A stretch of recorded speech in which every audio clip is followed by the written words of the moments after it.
మోహన్ బాబు వారసురాలిగా సినీ పరిశ్రమలోకి entry ఇచ్చిన మంచు లక్ష్మి ఆ తర్వాత తనకంటూ ఓ ప్రత్యేక గుర్తింపు సొంతం చేసుకున్నారు. నటిగా, టీవీ షో హోస్ట్గా, నిర్మాతగా విజయాన్ని అందుకున్నారు. నిత్యం సోషల్ మీడియాలో యాక్టివ్గా ఉండే మంచు లక్ష్మి ట్రోలర్ల విషయంలో దూకుడుగా ఉంటారు. వాళ్ళ తీరును ఎండగట్టేందుకు ఏమాత్రం సంకోచించరు. అయితే తాజాగా ప్రజల సాయం అర్థిస్తూ మంచు లక్ష్మి పెట్టిన పోస్టు నెట్టింట హాట్ టాపిక్గా మారింది.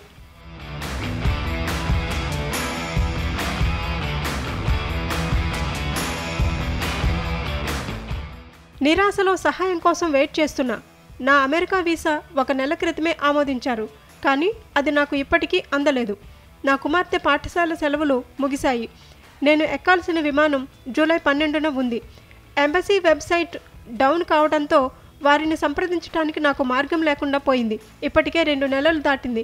దయచేసి ఎవరైనా స్పందించి సహాయం చేయగలరా అంటూ ఇన్స్టాలో పోస్టు చేశారు. భారత్లోని అమెరికా రాయబార కార్యాలయంతో పాటు రాయబారి ఎరిక్ గార్సెట్టి సామాజిక మాధ్యమాల ఖాతాలను ట్యాగ్ చేస్తూ తన పరిస్థితిని వివరించారు. సాయం చేయాలంటూ విజ్ఞప్తి చేశారు. ఒక సెలబ్రిటీ అయ్యుండి సామాన్యుల్ని సహాయం అడగటంపై కొందరు ఆశ్చర్యం వ్యక్తం చేశారు.